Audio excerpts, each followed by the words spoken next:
All right, so I'm going to explain exactly what the Cycle Frontier is. So the Cycle Frontier is a session-based, full loot first-person shooter. It is similar to the format of Escape from Tarkov. And for those who don't know what that is, essentially you have a lobby, an out-of-game stash, which you can keep things. Blam, blam. And basically you equip a loadout to bring into a session.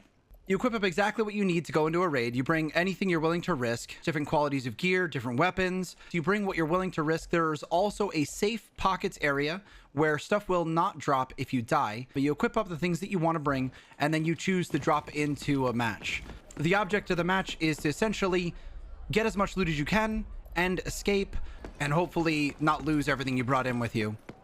On top of that, there are missions to complete. There are 3 different factions that you can run missions for. They'll give you randomized contracts to complete to net money, as well as faction rep and tokens, which I believe are used to upgrade your your quarters. Your quarters are used, I guess the upgrades in the quarters increase your max inventory size, your safe pocket size, and as well as things like ways to generate money passively. So all those can be upgraded in your quarters, and the currency used from these guys is used for that.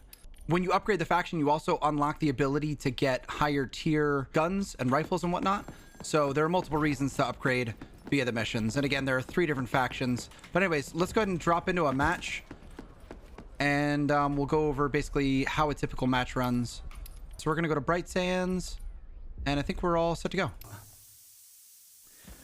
All right, so we drop in on a drop pod, and if we open the map, we're going to see basically it's going to give us a potential 2 extract points. The extract points are marked with an orange circle and arrow. We have 1 at Waterfall Lab and 1 just above us here north of the lagoon. So basically we can kind of plan out a route. Every match is going to be a little different in that sense, and basically just hit an extract at the end.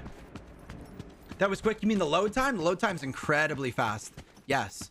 One of the craziest parts when you're used to Tarkov, it takes about 1 second to drop in. I mean, but that's also the difference between that game and this game. In Tarkov, you're waiting for a bunch of other players to be ready, and then you go. In this, there are already people here. So every server is already running. Up to 20 players are on these maps, and people are constantly dropping in and extracting out. Huge plus for this game. I think it's massive. I think what we're gonna do is we're gonna hit Lagoon here real quick. Okay, so this guy we don't want to aggro. His name is Jeff. He is big, difficult for a single player if you don't have the right guns. So we're going to pass by him.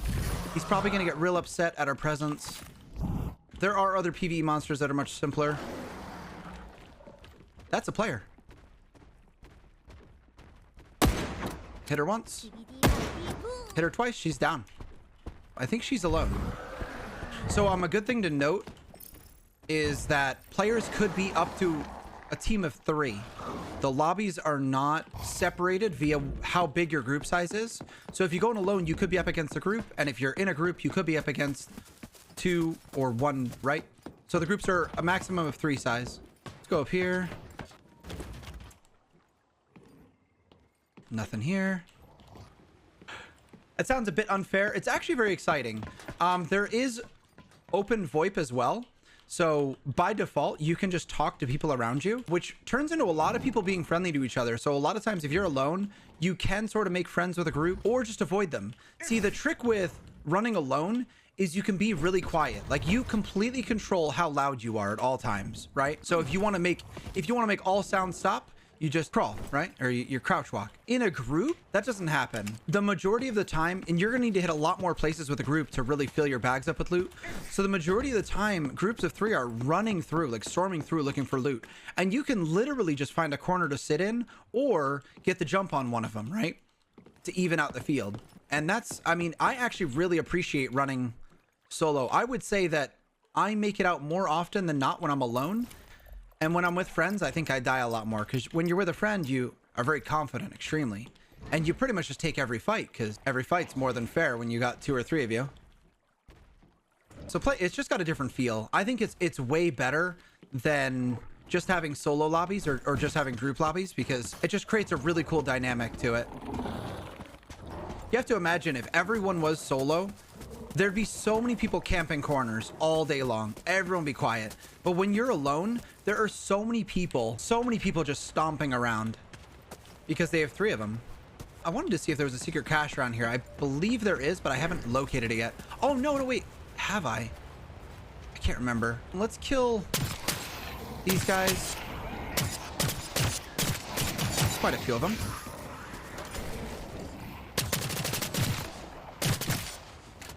Okay.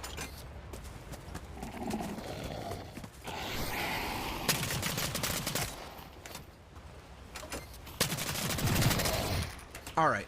Those are down. Oh, there is. Right here. Not the greatest loot. So kind of crappy, but the stashes can be really good. So there's like, I think there's only 4 different types of monsters, I believe. Is there only 4? There's the Striders. They're like little dogs. We have the Rattlers. They're the Spitters.